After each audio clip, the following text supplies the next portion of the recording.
Hello दोस्तों, नमस्कार। Welcome to my YouTube channel the job classes में आप सभी का स्वागत है। आज हम सीखने वाले हैं यूपी बोर्ड में बार बार पूछे जाने वाला टॉपिक ओम का नियम, जो हर बार पेपर में पूछा जाता है और 2023 में भी पूछे जाने की इसकी संभावना है। जैसा कि लिखा है, ओम का नियम क्या होता है।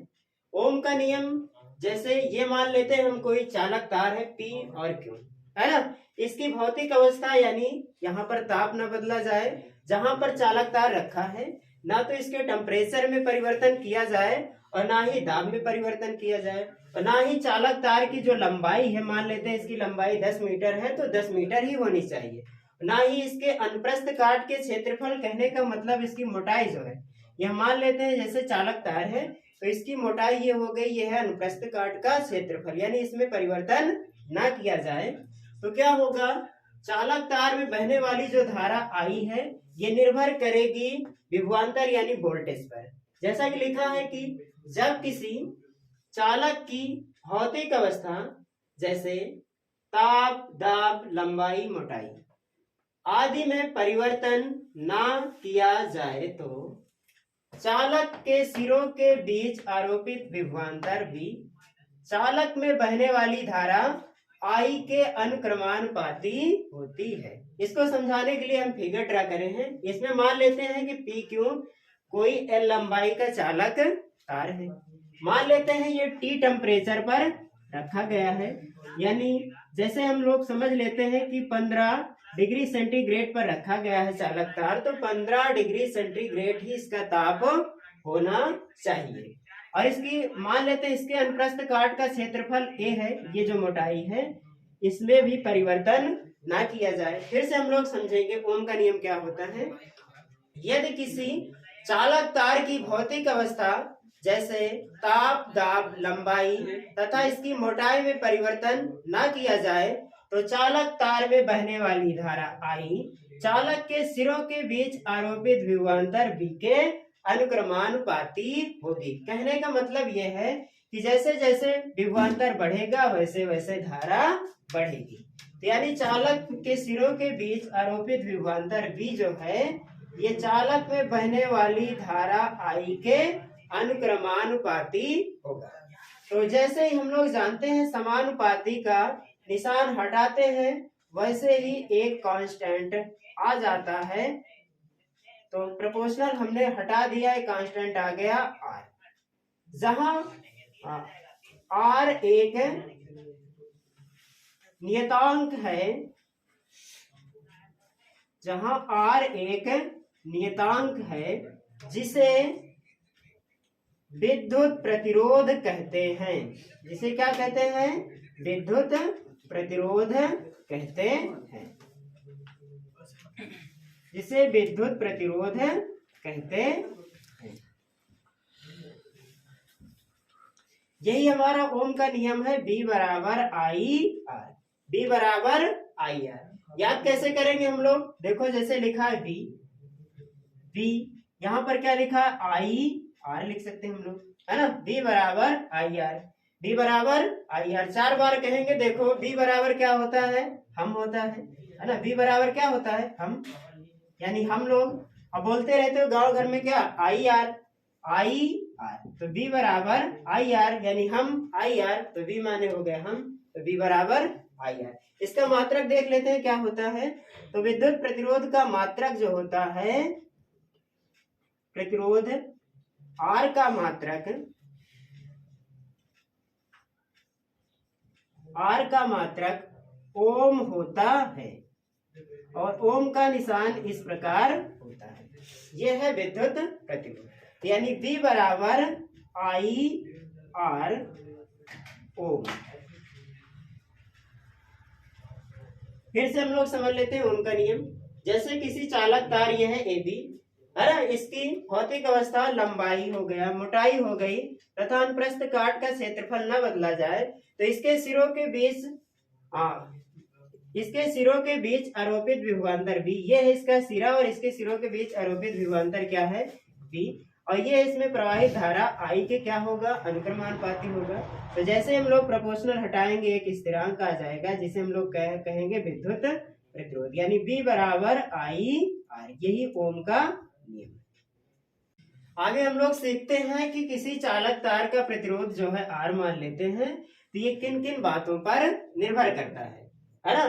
तो पहली बात यह है कि जो चालक तार का प्रतिरोध है R, ये पहली बात तो चालक तार की लंबाई L की अनुक्रमानुपाती होता है। कहने का मतलब है कि जैसे जैसे चालक तार की लंबाई बढ़ेगी वैसे वैसे विद्युत प्रतिरोध बढ़ेगा। जैसे छोटा तार है तो रुकावट कम आएगी, बहुत बड़ा तार है तो रुकावट रास्ते में ज्यादा आएगी। जैसे हम लोग चलते हैं रास्ता, तो छोटा रास्ता रहता है तो रुकावट कम आती है, उसी प्रकार विद्युत धारा बहती है तो लंबा रास्ता रहता है, यानी चालक तार लंबा है तो प्रतिरोध ज्यादा होगा। तो चालक तार का प्रतिरोध जो R है, फर्स्ट पॉइंट, चालक में बहने वाली धारा I के अनुक्रमानुपाती होता है।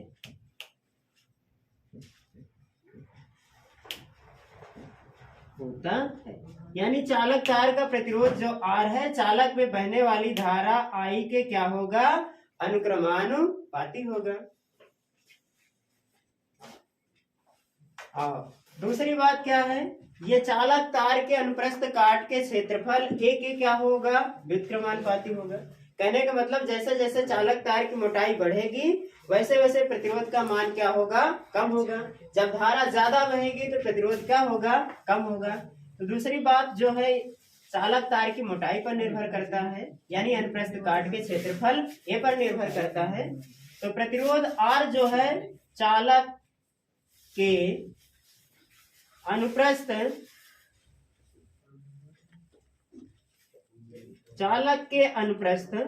काट के क्षेत्रफल यानी एक एक क्या होगा, व्युत्क्रमानुपाती होगा, यानी उल्टा होगा, व्युत्क्रमानुपाती होता है।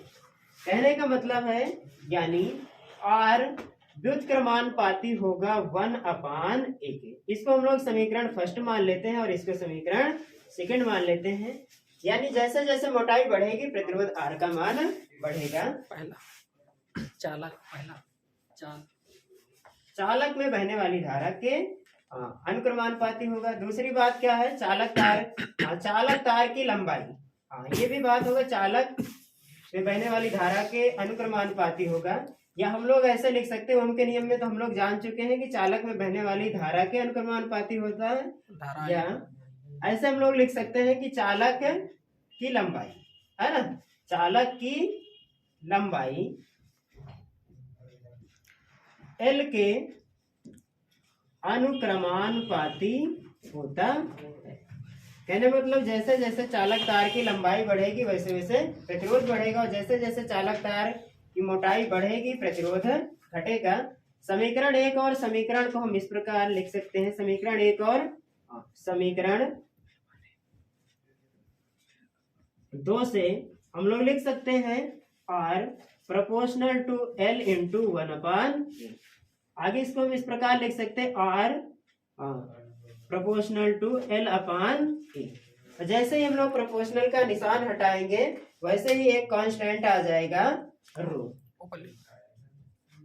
जैसे ही हम लोग ये प्रोपोर्शनल का निशान हटा रहे हैं तो वैसे ही हमारा आ जाएगा एक कांस्टेंट रो।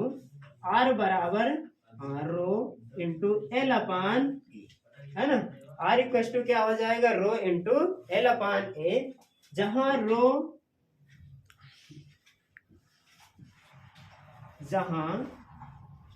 रो एक नियतांक है जिसे विशिष्ट प्रतिरोध कहते हैं। इसे क्या कहते हैं, विशिष्ट प्रतिरोध कहते हैं। इसे किसी चालक तार का विशिष्ट प्रतिरोध कहते हैं।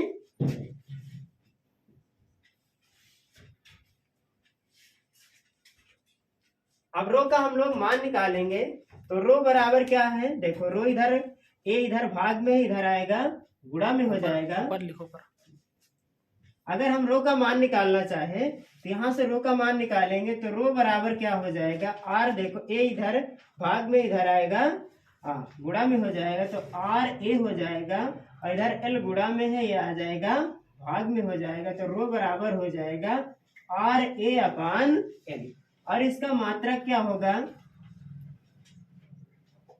यहां से इसका मात्रक निकालेंगे तो आर का मात्रक ओम होगा और ए का मात्रक क्षेत्रफल होगा, और ए का मात्रक मीटर स्क्वायर होगा और लंबाई का मात्रक मीटर होगा, तो मीटर से मीटर कट जाएगा, इसका मात्रक आएगा ओम मीटर।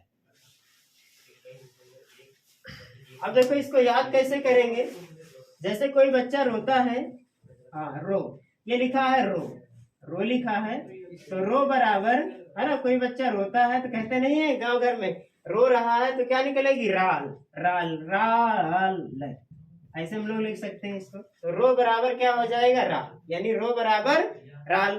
तो रो बराबर क्या हो जाए, आर ए अपान एल। आर क्या है, विद्युत प्रतिरोध, ए क्या है, चालक तार का क्षेत्रफल, और एल क्या है, चालक की लंबाई।